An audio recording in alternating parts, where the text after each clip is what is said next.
Assalamualaikum warahmatullahi wabarakatuh.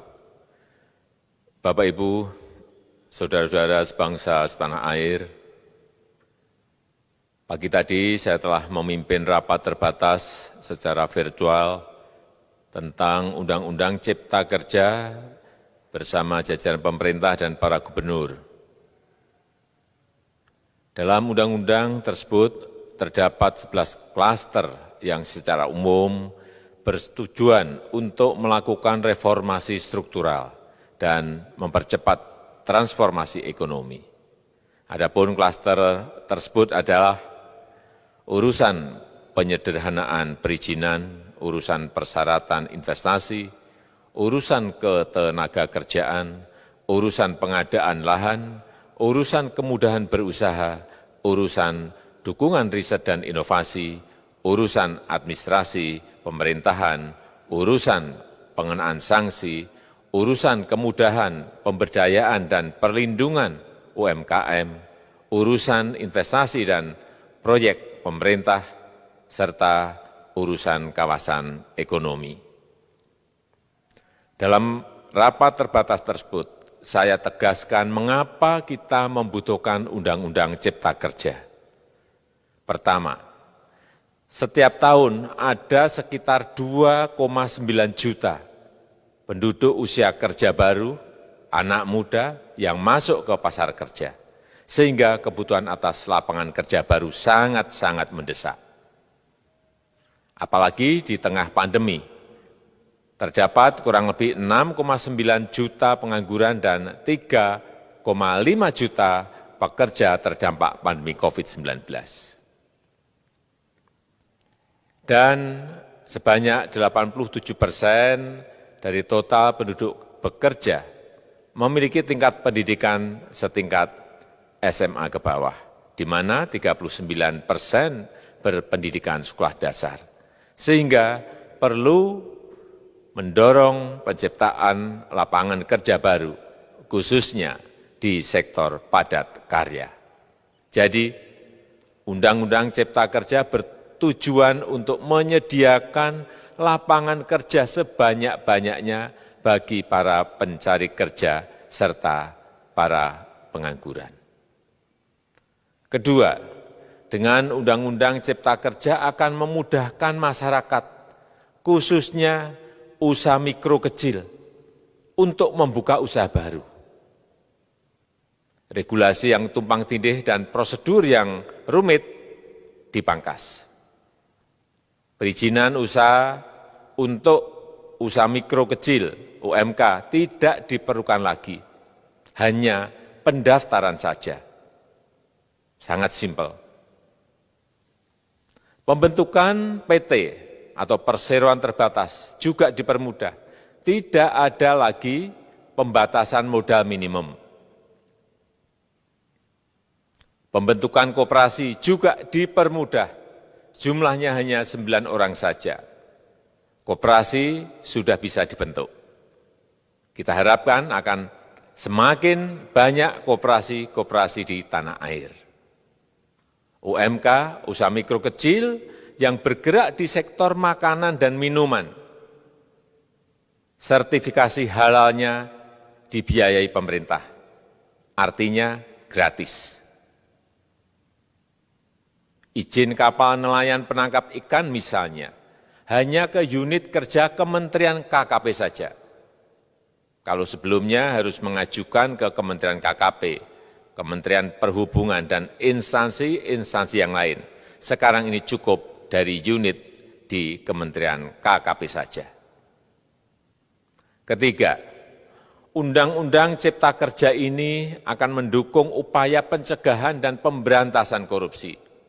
Ini jelas karena dengan menyederhanakan, dengan memotong, dengan mengintegrasikan ke dalam sistem perizinan secara elektronik, maka pungutan liar, pungli dapat dihilangkan. Namun, saya melihat adanya unjuk rasa penolakan Undang-Undang Cipta Kerja yang pada dasarnya dilatar belakangi oleh disinformasi mengenai substansi dari undang-undang ini dan hoax di media sosial. Saya ambil contoh, ada informasi yang menyebut tentang penghapusan UMP, upah minimum provinsi, UMK, upah minimum kota kabupaten, UMSP, upah minimum sektoral provinsi.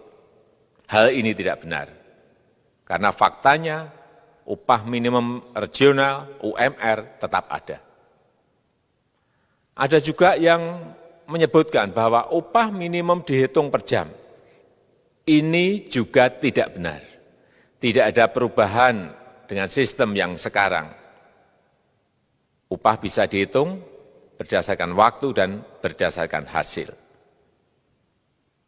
Kemudian adanya kabar yang menyebutkan bahwa semua cuti sakit, cuti kawinan, cuti khitanan, cuti baptis, cuti kematian, cuti melahirkan, dihapuskan.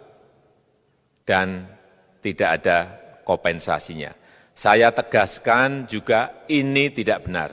Hak cuti tetap ada dan dijamin. Kemudian apakah perusahaan bisa mem-PHK kapanpun secara sepihak? Ini juga tidak benar. Yang benar, perusahaan tidak bisa me-PHK secara sepihak. Kemudian juga pertanyaan mengenai benarkah jaminan sosial dan kesejahteraan lainnya hilang. Yang benar, jaminan sosial tetap ada. Yang juga sering diberitakan tidak benar adalah mengenai dihapusnya AMDAL, analisis mengenai dampak lingkungan. Itu juga tidak benar. AMDAL tetap ada.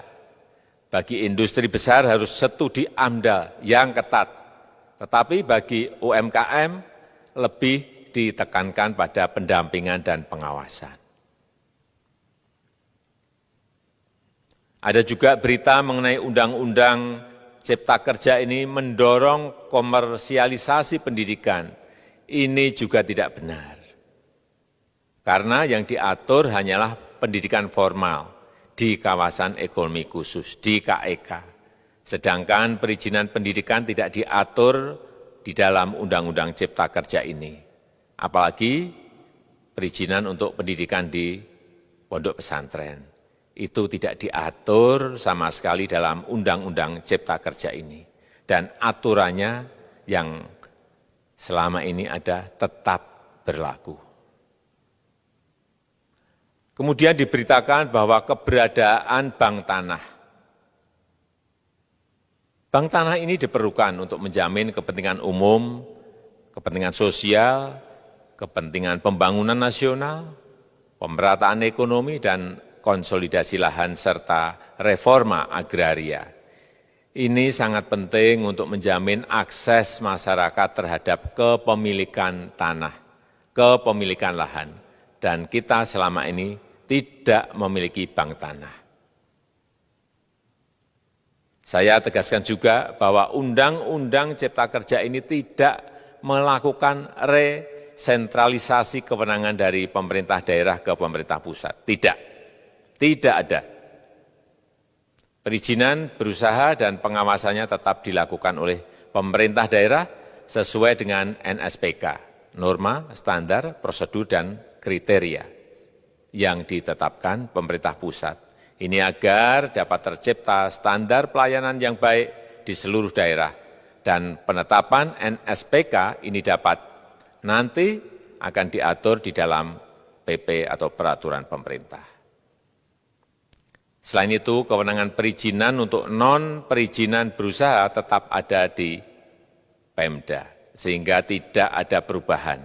Bahkan kita melakukan penyederhanaan, melakukan standarisasi jenis dan prosedur berusaha di daerah.